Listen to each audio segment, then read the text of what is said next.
Hello friend, आप सभी का स्वागत है विजीत स्टडी पॉइंट चैनल में।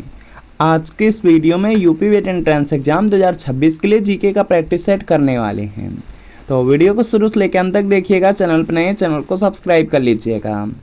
पीडीएफ के लिए Vijit study point Telegram channel को ज्वाइन कर लीजिएगा।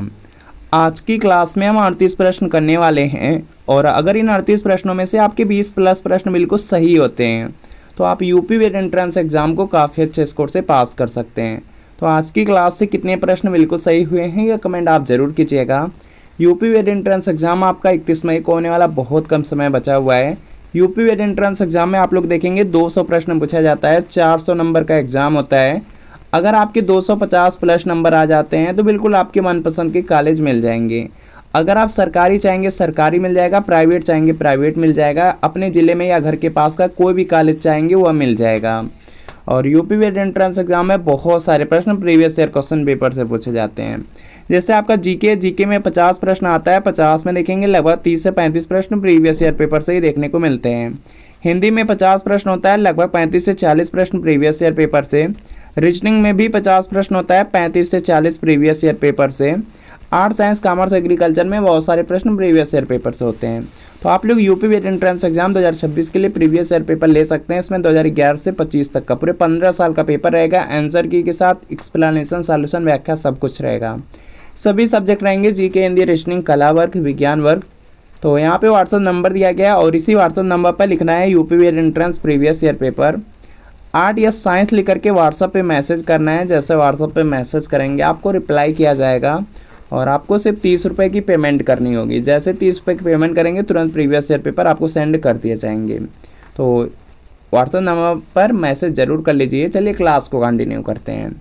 आज की क्लास का आपका सबसे पहला प्रश्न है, दांडी यात्रा की शुरुआत महात्मा गांधी ने कहाँ से की थी? तो इसका देखिए आपको सही जवाब करना है। सभी लोग प्रयास करेंगे और इसका राइट आंसर करेंगे। और यहाँ पर देखेंगे जो दांडी यात्रा है इसकी जो शुरुआत है यह साबरमती आश्रम से किया गया था। तो यहाँ पर डी वाला बिल्कुल राइट आंसर है। अगला प्रश्न आपके सामने है यहाँ पे कि हमारे सौरमंडल का कौन सा ग्रह आकार में पृथ्वी के समान है? तो इसका देखिए आपको सही जवाब करना है। तो यहाँ पे इसका राइट आंसर हो जाएगा शुक्र ग्रह।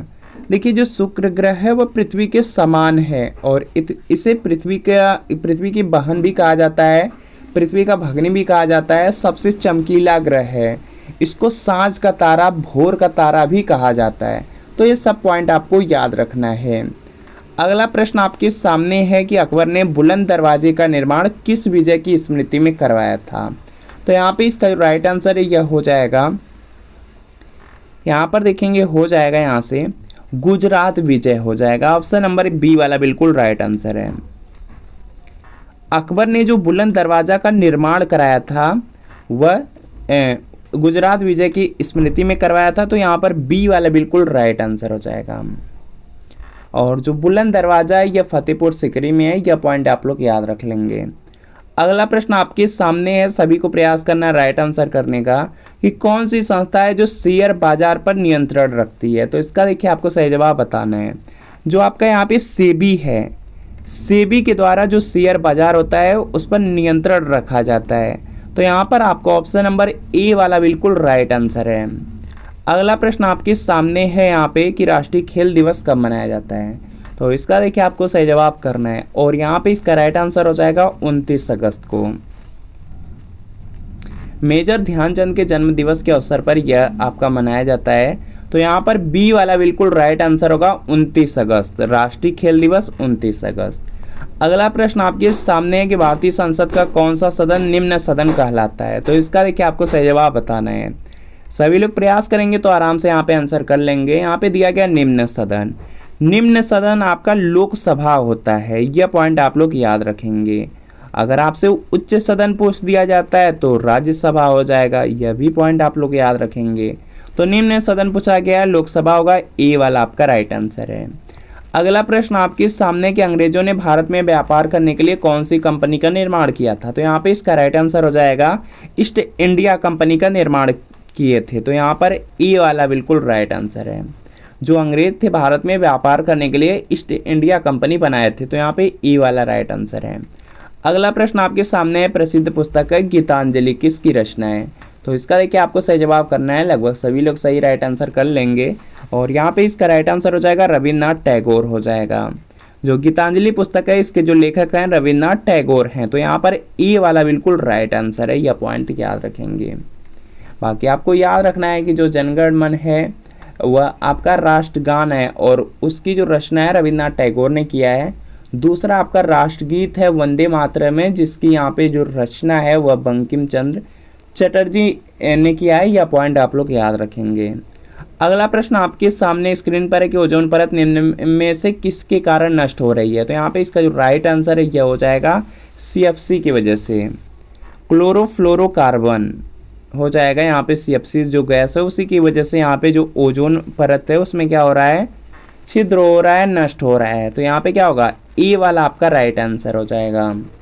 अगला प्रश्न आपके सामने है यहाँ पे कि निम्न में से कौन शरीर की प्रतिरक्षा प्रणाली में काम करता है? तो यहाँ पे इसका जो राइट आंसर होगा यह हो जाएगा आपका यहाँ पे श्वेत रक्त कणिका हो जाएगा। शरीर की जो प्रतिरक्षा प्रणाली में काम करता है वह आपका होता है श्वेत रक्त कणिका होता है। यहाँ पे क्या हो जाएगा, WBC। इसके बाद नेक्स्ट प्रश्न आपका दिया गया है यहाँ पे,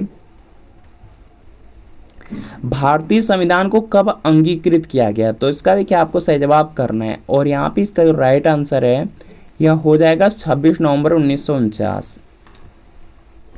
ऑप्शन नंबर यहाँ पे सी वाला राइट आंसर है। देखिए जो भारतीय संविधान है उसको अगर आपसे पूछा जाए कब अंगीकृत किया गया या कब पारित किया गया तो वह 26 नवंबर 1949 है। लेकिन अगर आपसे यह प्रश्न पूछ दिया जाए कि भारतीय संविधान को कब लागू किया गया तो यह आपका यहाँ पे 26 जनवरी 1950 होगा। इसको आप लोग याद रखेंगे। अगला प्रश्न आपके सामने, कि अंधों के पढ़ने की लिपि किस नाम से जानी जाती है? तो यहाँ पे इसका राइट आंसर हो जाएगा, इसको ब्रेल लिपि के नाम से जानते हैं। तो यहाँ पे बी वाला बिल्कुल राइट आंसर है।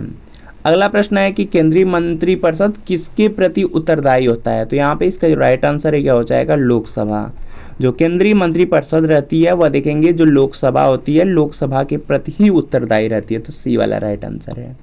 अगला प्रश्न आपके सामने है कि रजमनामा फारसी में किसका अनुवाद था? तो यहाँ पे इसका जो राइट आंसर है वह हो जाएगा आपका महाभारत का। जो महाभारत है उसका जो फारसी में अनुवाद किया गया है उसी का नाम रजमनामा किया है। तो यहाँ पे क्या है, ए वाला राइट आंसर है।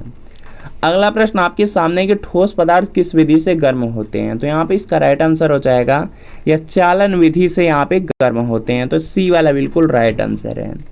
अगला प्रश्न आपके सामने, कि अखिल भारतीय जनगणना वर्ष 2011 के अनुसार निम्नलिखित में से कौन सा युग्म सुमेलित है? तो इसका देखिए आपको सही जवाब करना है और यहाँ पे इसका जो राइट आंसर है क्या देखेंगे हो जाएगा यहाँ से। सबसे पहले दिया गया है लिंगानुपात। तो सबको पता है कि यहाँ पे जो भारत देश है, भारत देश का जो लिंगानुपात है वह है आपका यहाँ पे 1000 पुरुष हैं, 1000 पुरुष पे 943 महिलाएं हैं। तो यहाँ पे पहला तो आपका बिल्कुल सही है।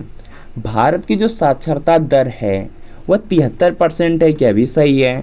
और भारत का यहाँ पे जो जन घनत्व है 382 वर्ग किलोमीटर प्रति किलोमीटर है। तो यहाँ पे क्या है आपका ऑप्शन नंबर डी वाला बिल्कुल राइट आंसर हो जाएगा। ये सभी के सभी सही हैं।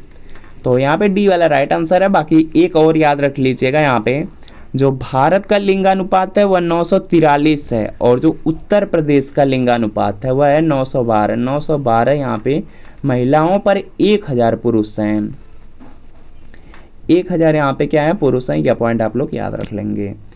अगला प्रश्न आपके सामने है यहाँ पे, कि निम्न में से किसे डॉक्टर भीमराव अंबेडकर ने संविधान का हृदय और आत्मा बताया था? तो यहाँ पे इसका जो राइट आंसर है यह हो जाएगा यहाँ से संवैधानिक उपचार का अधिकार। जो अनुच्छेद 32 है उसी को यहाँ पे जो डॉक्टर भीमराव अंबेडकर हैं उन्होंने संविधान का हृदय और आत्मा कहे थे। तो यहाँ पर बी वाला राइट आंसर है। अनुच्छेद पूछा जाएगा 32 बता दीजिएगा और यहाँ पे अगर डायरेक्ट यहाँ पे नाम दिया रहेगा तो वहाँ पर आपको ट्रिक करना है संवैधानिक उपचार का अधिकार।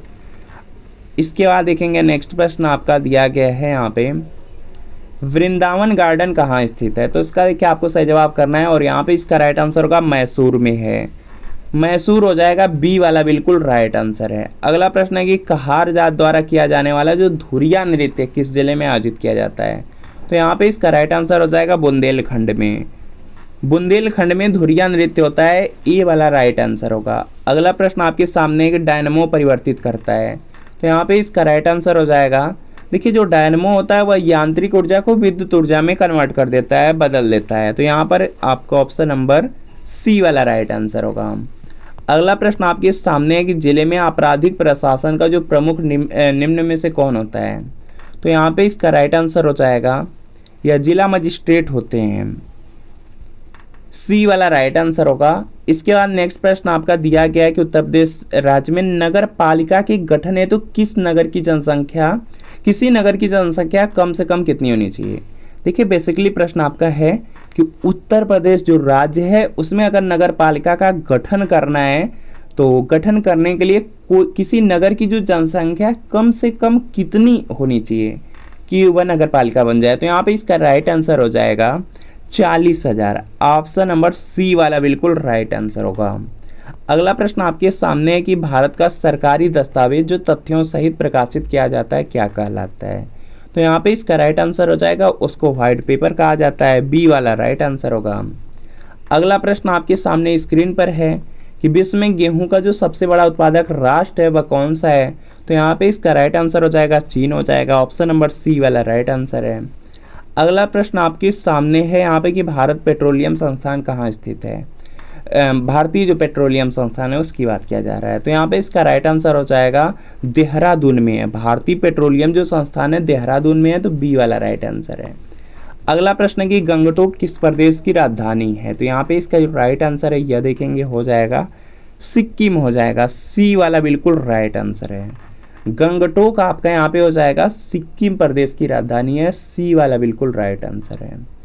अगला प्रश्न आपके सामने कि भारत के किस उद्योग को गोल्डन फाइबर कहा जाता है, तो यहाँ पे इसका राइट आंसर हो जाएगा जो जूट उद्योग है, जूट उद्योग को गोल्डन फाइबर कहा जाता है, तो बी वाला बिल्कुल राइट आंसर होगा।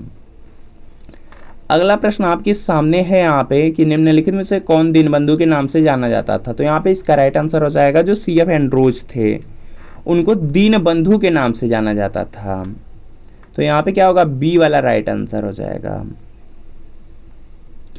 इसके बाद देखेंगे नेक्स्ट प्रश्न आपका दिया गया है देश बंधु के नाम से चित्तरंजन दास जाने जाते हैं, यह भी पॉइंट याद रखेंगे। मुगल शासन में मनसबदारी प्रणाली का आरंभ किसके द्वारा किया गया था, तो यहाँ पे इसका राइट आंसर हो जाएगा अकबर के द्वारा। बस इतना याद रखिए, मनसबदारी प्रणाली का जो संबंध है अकबर से है, यह पॉइंट याद रखिएगा क्योंकि बीएड में पूछा गया है, सी वाला राइट आंसर है।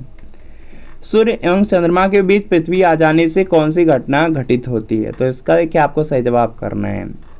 देखिए दिया गया है आपका यहाँ पे सूर्य और जो यहाँ पे आपका यहाँ पे चंद्रमा है, यहाँ पे चंद्रमा है, सूर्य एवं चंद्रमा के बीच अगर पृथ्वी आ जा रही है तो कौन सी घटना यहाँ पे घटित होगी, तो यहाँ पे इसका राइट आंसर होगा चंद्र ग्रहण हो जाएगा, ऑप्शन नंबर ए वाला राइट आंसर है।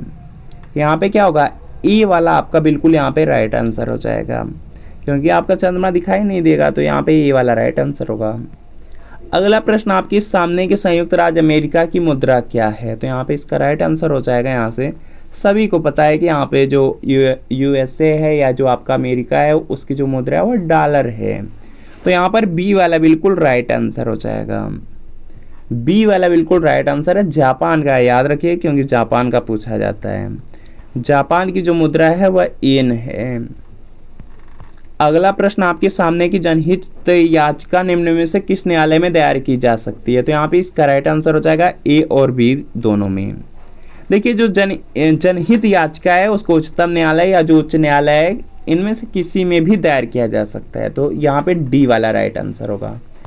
अगला प्रश्न आपके सामने की मिश्रित खेती से अभिप्राय है, तो यहाँ पे इसका राइट आंसर हो जाएगा जब एक ही खेत में दो या दो से अधिक फसल का उत्पादन किया जाता है तो उसी को मिश्रित खेती कहा जाता है, तो ये वाला राइट आंसर है। अगला प्रश्न आपके सामने के उत्तर प्रदेश में स्कूल ऑफ पेपर टेक्नोलॉजी निम्नलिखित में से कहाँ स्थित है, तो यहाँ पे इसका राइट आंसर हो जाएगा यह सहारनपुर में है, तो यहाँ पे सी वाला राइट आंसर है। अगला प्रश्न आपके सामने है कि चाइल्ड पोर्नोग्राफी देखना अपराध माना जाता है जिसके लिए आईटी संशोधन अधिनियम 2008 के तहत दूसरी बार दोषी पाए जाने पर कितनी सजा का प्रावधान है। अगर कोई भी है चाइल्ड पोर्नोग्राफी देख रहा है और दूसरी बार अगर उसको दोषी पाया जाता है तो उसके लिए यहाँ पे सज़ा का भी प्रावधान है, और वह जो सज़ा है वह 7 वर्ष की है।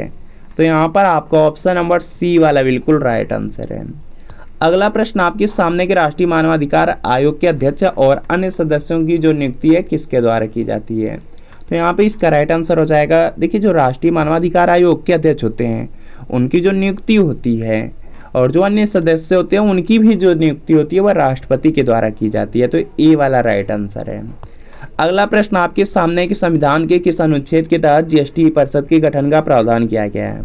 तो यहाँ पे इसका राइट आंसर हो जाएगा जो अनुच्छेद 279 ए है उसी के तहत यहाँ पे जो जीएसटी परिषद है उसका गठन किया गया। तो यहाँ पर ए वाला राइट आंसर है। आपको याद रखना है कि जो जीएसटी है भारत में 1 जुलाई 2017 को लागू हुई है, और आपको कमेंट करना है कि जीएसटी का फुल फॉर्म क्या है। बहुत ज़्यादा इंपॉर्टेंट है, कई बार एग्जाम में पूछा गया है, तो आपको कमेंट जरूर करना है। अगला प्रश्न आपके सामने है कि सोशल मीडिया का नकारात्मक प्रभाव कौन सा है? तो यहाँ पे इसका राइट आंसर हो जाएगा दंगों में इजाफा होता है। देखिए सोशल मीडिया का जो यहाँ पे निगेटिव इफेक्ट है, जो नकारात्मक प्रभाव है, वह यह तो है कि दंगों में इजाफा होने लगता है, आतंकी गतिविधियों में बढ़ोतरी होती है और नैतिकता का पतन होता है सोशल मीडिया की वजह से। तो उपर्युक्त सभी होगा डी वाला बिल्कुल राइट आंसर हो जाएगा। तो फ्रेंड आपको कमेंट करना है कि 38 प्रश्न में कितने प्रश्न सही हुए हैं। बाकी अगर यूपी वेट एंट्रेंस एग्जाम की तैयारी कर रहे हैं, प्रीवियस ईयर पेपर ले सकते हैं। आपको 2011 से 25 तक का 15 साल का पेपर मिलेगा। आंसर की के साथ एक्सप्लेनेशन, सॉल्यूशन, व्याख्या सब कुछ है। सभी सब्जेक्ट हैं जीके, हिंदी, रीजनिंग, कला वर्ग, विज्ञान वर्ग। तो इसी व्हाट्सएप नंबर पर आपको UP vet entrance previous year paper लिख करके व्हाट्सएप पे मैसेज करना है। आरटीएस साइंस लिख करके मैसेज कर दीजिएगा, और आपको सिर्फ 30 रुपये की पेमेंट करनी है। जैसे पेमेंट करेंगे तुरंत प्रीवियस ईयर पेपर सेंड कर दिया जाएगा। तो इस व्हाट्सएप नंबर पे मैसेज जरूर कर लीजिए। मिलते हैं फ्रेंड आपसे नेक्स्ट वीडियो में।